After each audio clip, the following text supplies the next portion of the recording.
ఏ generation అయితే ఏం చేయలేరు మోస్ట్ వర్స్ట్ జనరేషన్ అని అన్నారో ఆ జనరేషన్ ఒక దేశపు రూపురేఖలనే మార్చేసింది.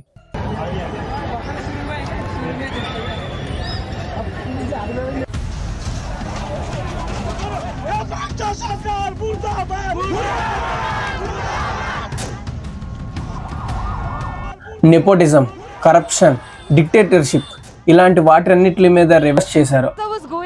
I saw a lot of people showing up to this protest, and what happened was, me as a individual, me as a Nepali citizen, something came up to me me and my friends, we decided to come to the protest. एक साल होगा, 2 साल होगा, लगभग 14 से 15 बार ये prime minister बन गया, लेकिन डेवलपमेंट नाम पर जीरो हुआ. अभी तक कुछ हुआ नहीं, सिर्फ करप्शन ही हो रहा है. हम लोग अब डरने का जरूरी नहीं है, पुलिस आए जो भी आओ, हम लोग मरने के भी तैयार है, लेकिन हम लोग को सत्ता परिवर्तन होना चाहिए, जैसे भी ये प्रधानमंत्री का राजीनामा देना. ఆ ప్రొటెస్ట్ ఎంతలా తీసుకొచ్చిందంటే ఒక దేశపు పిఎంఏ రిజైన్ చేసే అంతలా. The visuals that we are showing to you, aerial shots of the parliament building that was set on fire by the Gen Z protesters minutes before the Prime Minister of Nepal, KP Sharma Oli, had resigned from. Supreme కోర్టుని తగలబెట్టేశారు, మినిస్టర్ని పరుగులు పెట్టించారు.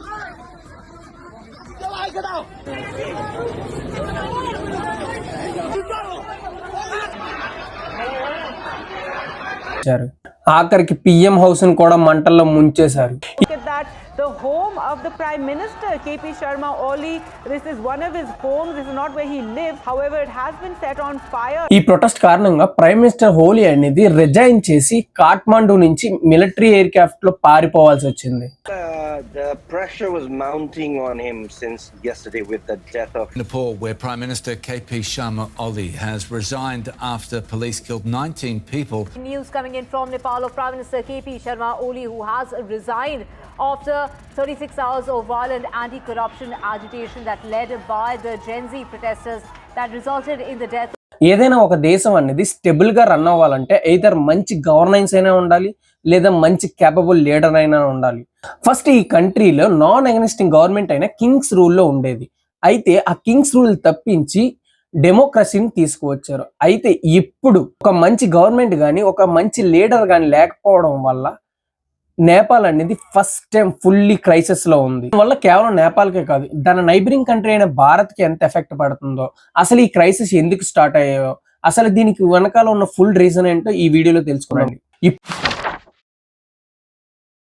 ఇప్పుడు జరుగుతున్న protest అనేది kick of అయింది. Present ఉన్న గవర్నమెంట్ అనేది 4th September social media apps అని నేపాల్ కంట్రీలో బ్యాన్ చేశారు. Including major social media apps అయిన ఇన్స్టాగ్రామ్, ఫేస్బుక్, ట్విట్టర్, TikTok ఇలాంటి యాప్స్ అన్ని కూడా బ్యాన్ చేశారు. Access to several major social media platforms including Facebook, Instagram, YouTube, WhatsApp and X after they failed to register with the Ministry of Communications and Information Technology within the 3rd of September deadline. Teenagers and young adults are flooding the streets, furious over a sweeping government ban on their digital lifelines.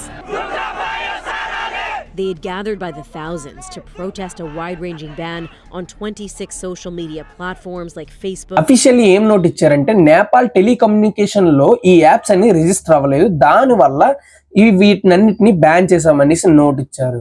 కానీ నిజం ఏంటనేది అందరికీ తెలుసు. నేపాల్ ప్రజలు వారి సమస్యలు చెప్పుకోవాలన్నా లేదా government కి అగ్నిస్ట్ గా క్వశ్చన్ రైజ్ చేయాలన్నా సరే ఈ ప్లాట్ఫామ్స్ అనేవే మెయిన్ రిసోర్స్.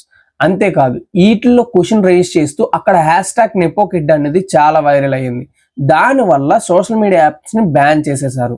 నైట్ కి నైటే వాళ్ళ వాయిసెస్ ని అండ్ కన్వర్సేషన్స్ ని, కమ్యూనికేషన్స్ ని వీటన్నిటిని కట్ చేశారు. దీని కారణంగానే కొంతమంది స్టూడెంట్స్ అండ్ యంగ్ ఎంప్లాయీస్ అందరూ కలిపి రోడ్డుకి ప్రొటెస్ట్ చేయడం మొదలు పెట్టారు.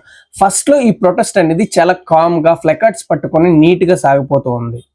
చూస్తూనే సోషల్ మీడియాలో మొత్తంలో వైరల్ అయిపోయింది. జెన్జీస్ ఫ్రస్ట్రేషన్ అనేది చాలా రోజుల నుంచి వాళ్ళ మైండ్ లో రన్ అవుతూ వస్తుంది.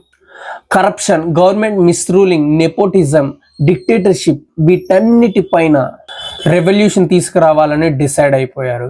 2008 వరకు నేపాల్ అనేది మొనార్కీ రూల్లో ఉండేది, అంటే రాజుల పరిపాలనలో ఉండేది.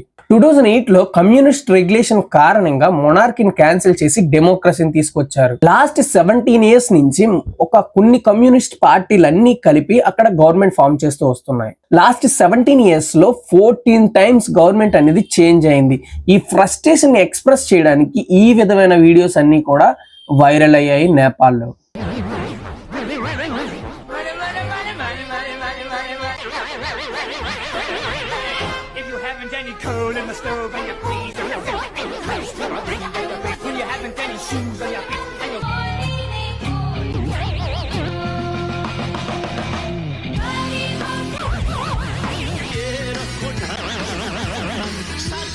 ఇంకా పెద్ద ప్రాబ్లం ఏంటంటే ఆ కమ్యూనిస్ట్ పార్టీస్ కి తిరుగు లేకుండా రెగ్యులేషన్స్ తీసుకురావడానికి ఆ కంట్రీలో ప్లాన్ చేశారు. అప్పుడు వాళ్ళ పిల్లల లైఫ్ స్టైల్ చూసుకుంటే మోస్ట్ లగ్జరియస్ అండ్ అదే ప్రెజెంట్ జనరేషన్ వాళ్ళ ఏజ్ లో ఉన్న పిల్లలు నేపాల్ దేశంలో ఉన్న పిల్లలు చూసుకుంటే వాళ్ళకి minimum facilities like toilets, water, drinking water ఇలాంటి ఫెసిలిటీస్ కూడా లేకుండా ఉన్నాయి. ఆ కంట్రీలో ఉన్న సమస్యలన్నిటిని ఒక స్కూల్ బాయ్ ఎక్స్ప్రెస్ చేశాడు.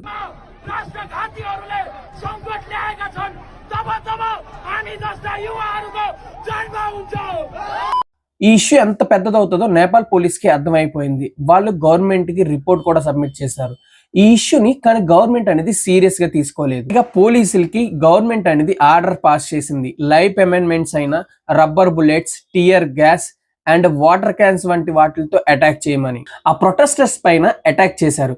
ఈ అటాక్ లో భాగంగా 21 పీపుల్ చనిపోయారు. ఈ చనిపోయిన వాళ్ళు 12 years బాబు కూడా ఉన్నట్టు తెలియజేశారు. అండ్ అల్టిమేట్లీ ఈ ప్రొటెస్ట్ యొక్క వీడియోస్, ఫొటోస్ అన్ని కూడా సోషల్ మీడియాలో వైరల్ అవ్వడం మొదలయ్యాయి.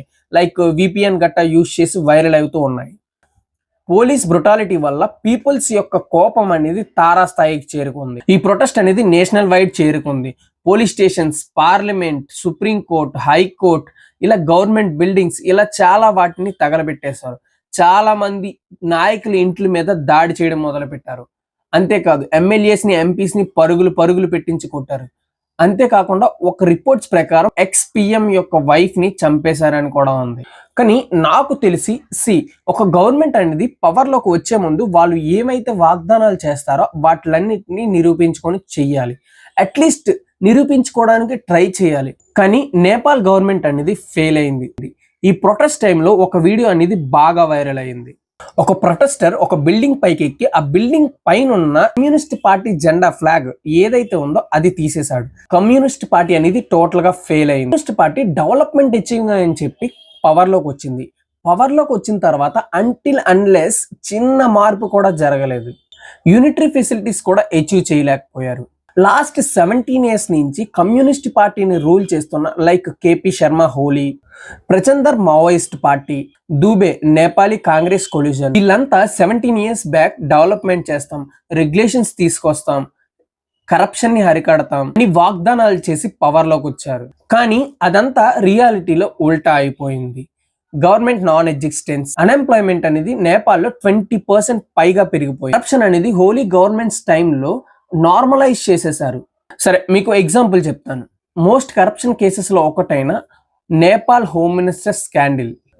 ట్రావెల్ డీకామరేట్ చేయడానికి నేపాల్ గవర్నమెంట్ అనేది నేపాల్ సిటిజన్స్ దగ్గర సిస్టమాటిక్లీ గవర్నమెంట్ ఎక్స్ట్రాక్ట్ చేస్తున్నారు. కొన్ని రిపోర్ట్స్ ప్రకారం డైలీ 5 million+ కరప్షన్ అమౌంట్ అనేది కొన్ని ఛానల్స్ ద్వారా గవర్నమెంట్ పార్టీస్ కి వెళ్తుందనేసి రిపోర్ట్స్ చెప్తున్నాయి. ఎవరైనా ఒక స్టూడెంట్ యూరోప్ వెళ్ళి చదువుకోవాలన్నా లేదా ఒక సిటిజన్ అనేది బయట కంట్రీకి వెళ్ళాలనుకున్నా సరే వీసా క్లియరెన్స్ కోసం 3 lakh rupees అనేది ఛార్జ్ చేయడం మొదలు పెట్టారు. త్రిభువన ఎయిర్పోర్ట్ లో ఛార్జ్ చేసేవారు.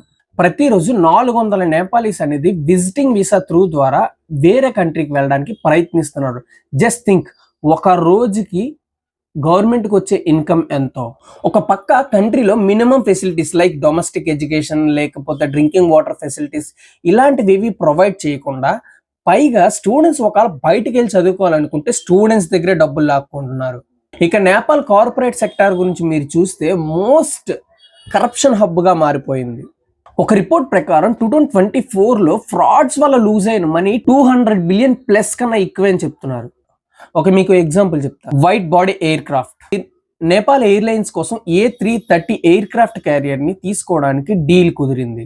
కానీ స్పెసిఫికేషన్స్ అన్ని పూర్తిగా మారిపోయాయి. పీపుల్ అండ్ స్పేస్ అనేది లో కెపాసిటీ, లో స్పెసిఫికేషన్స్ అనేది ఇవ్వడం జరిగింది.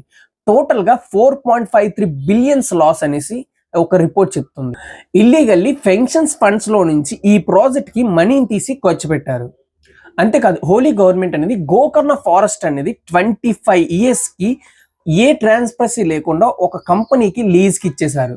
ఎంత కరప్షన్ జరిగిందంటే ఆ దేశపు ఎకానమీకి డైరెక్ట్ గా హిట్ అయ్యేంత కరప్షన్ జరిగింది. నేషనల్ ఎయిర్లైన్స్ అనేది అప్పుల్లో మునిగిపోవడం, పవర్ ప్రాజెక్ట్స్ అనేవి డీలే అయిపోవడం, పబ్లిక్ ఇన్ఫ్రాస్ట్రక్చర్ అనేది మొత్తం కొలాప్స్ అయిపోయింది.